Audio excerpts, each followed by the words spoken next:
Welcome YouTubers. Right, today I thought I would do a wee video. I got these for the fire blade. They are pair valve bypass plates. You get two of them, and you also get one of these. I'll show you what you do with them later. I thought I would do the vid, as I've seen no vids yet. I don't think there is anybody on how to do it, so I thought I would give it a bash. I haven't actually looked at how to remove it, but I've a fair idea. So I come up to my dad's because it's a bit wet outside, and I thought I would do like a wee quick step by step on how to do it, if I do it right. So for those who don't know how to remove a tank, you need small fingers. Put your finger in the back and pull it out. Locates in there. You pull that off each side to reveal the screw for the seat, and that gets you access to the tank cover, the back screw, and then remove the front screw. And it's always handy to get a wee box to put all your screws and bits and bobs into. And when it comes to putting the tank cover back on, you'll see a wee rubber seal. Now it's handy just to put a wee bit of grease around that before you put the tank cover on, and it makes it pop in easier. So I'll go ahead and do that, and then I'll record the next bit. And this is going to be as rough as banana, this video, because my new laptop kicked itself, and I'm using a backup one, so I can't really edit footage on it. The RAM's too small, so I'm just going to throw this together. So we'll get started. So that's the tank cover off. Before anyone says yes, pointed at the wrong one. It's that one for the seat, and that one is the front tank hinge bolt. Right, so now we're going to remove these screws on each side. Be careful not to lose any of the spacers or rubbers. And then usually find you can either put a bungee cord through this and tag it on somewhere back here, or if you have a large bar, you can lift the tank up and put it through and let the tank sit on it, just to hold the tank back.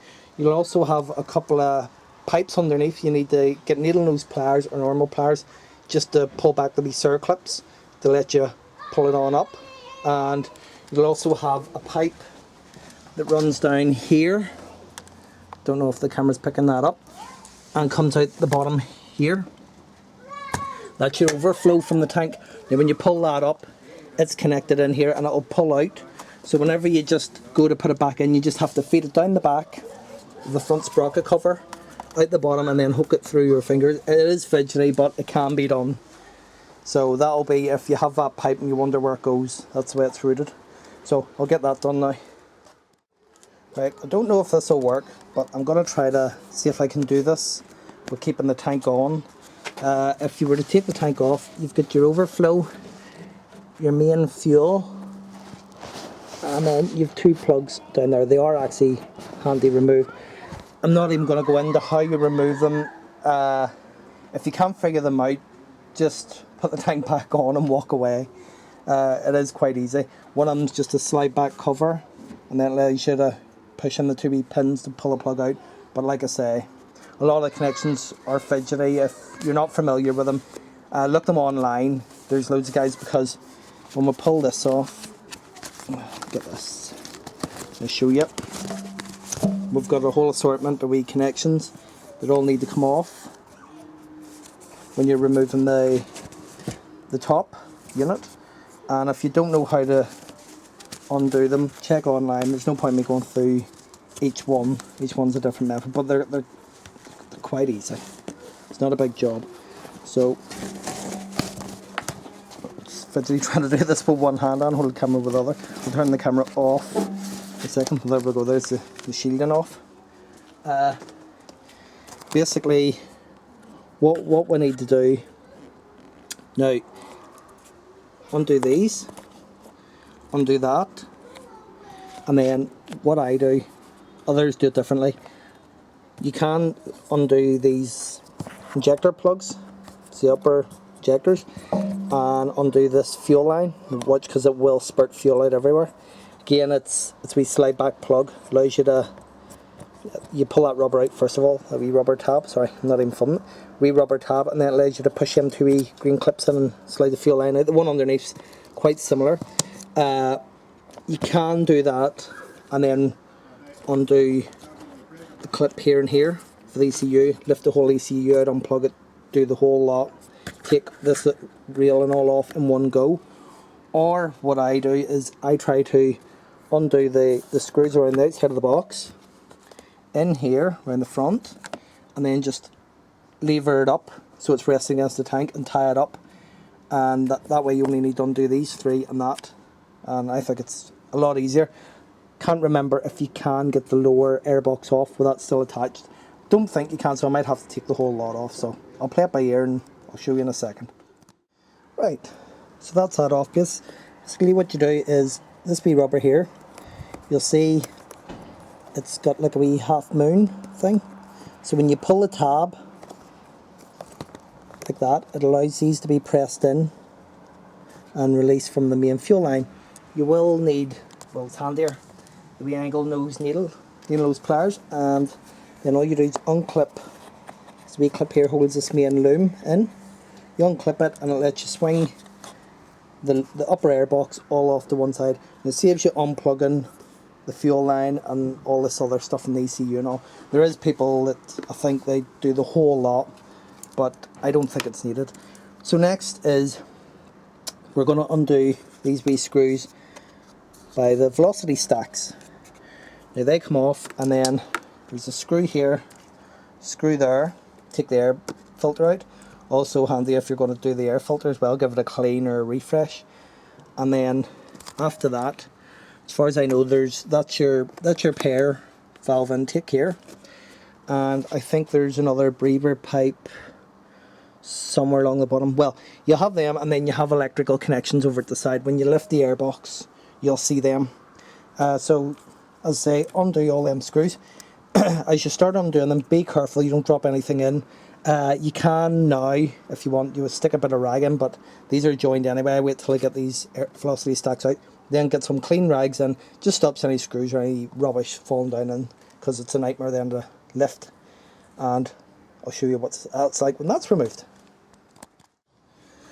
So next what you do is, this is your air intakes. There's like a wee edge on them there.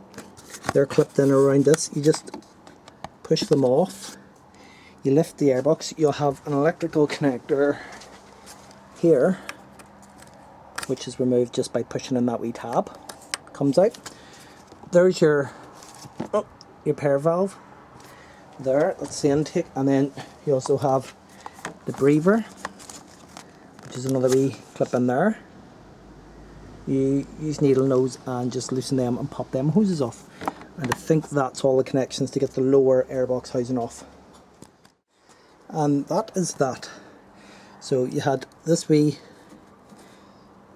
doodah here, spring clip, and then this one here is easier because you can just pinch at them with your hands, and that allows you to get in here. Now there is another wee hose that goes in here, but excuse me, I swing the lower that way and the upper section that way. It allows you all access without actually starting to fidget, but take that off. Always believe, don't take off more than you need to take off.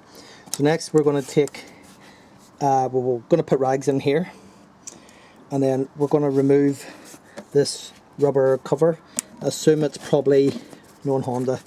It'll be glued in numerous places, and just pull them off as well, because we need in here. This is where we want to go play next. Right, so that is this rubber removed. It's attached in here somewhere. I don't know, can't actually see where that is going to. Probably hooked on somewhere in there. And it is attached in under this air intake here. It's glued in there somewhere. But if you remove that, the circlip off this hose, you can slide it back off that and slide it back off this, pull it back far enough. So we don't need to actually remove it. These are the pair valves, and they look like 8mm. Could be wrong. Wouldn't be the first time. So it looks like two 8mm. They come up to the main solenoid. Then that goes through to the other side. Give another couple of 8mm in there. And then that's your round your intake. So all that's coming away. And I assume, well, there's it up in there. this connector here. Just disconnect that, and that will be us, I think. Right, we'll do that. And there we have it. There's where the pair valve was there, and the other cover there. Oh, can focus. Oh, I was holding the button, sorry, my bad. Well, the other cover was there. Some people remove them wee gaskets altogether, but I don't see any harm in leaving them in place. Plus there's a wee rubber seal around the edge of them. And that is the connector for your pair valve. That goes in here. And this is the offending item. There's no point me describing what the pair valve does, because if you're looking to remove it, you already know what it does and you know why people remove it. I'm doing mine for auto tune, and it makes the readings better. Plus I think when you put it in the dynamometer, can nearly speak, dynamometer, it doesn't read right unless they crimp the hose over here or you block it like so. So next thing is we're going to put the plates, block off plates, and they have notches on them. Make sure the notches go to the back. You'll see the wee pin here, and it doesn't hurt. Put a wee bit of sealant around them and use thread lock on the threads because of the heat in the engine. You don't want, the next thing is one of them plates come off and it starts leaking air in, and then you're riding down the road and it's just popping and banging out the back end and you can't figure out why. So now it's just putting the plates on. Oh, and if you're taking the plates off, I find wee socket, that's show you how small it is. 8mm breaks them because they are thread locked originally. So break the thread lock with that, and then I love these wee ratchet spanner, and 2 minutes has them out. Loosen them right off. We power needle those pliers straight out, and that's it. They're easier to get in because you don't have the top of them, the top of these units here getting in your way, so you can get your big fat fingers in and get the screws back in place easier. So now that's the job, the hard bit done. Now it's just putting everything back together. Sorry, quick note, these here, they sit in like that in. If you don't get, there's plates that are flat and other ones that have a slight recess in them. Just remove that screw that takes off that wee clip on the back, slot it back in, and then that rubber seal makes a nice seal around the new plates. If you do away with them all together, you have to put a bit of sealant around the edge of where the original pair valve was on. But like I say, if you just pop them out, well, put a wee flat screwdriver in, pops them out, undo that screw, take the back off, push that back in, and then you don't need the sealant. Well, it's going on to this rubber, it's pushing against this rubber, so it makes a seal. Okay, right, I'll get this built up now.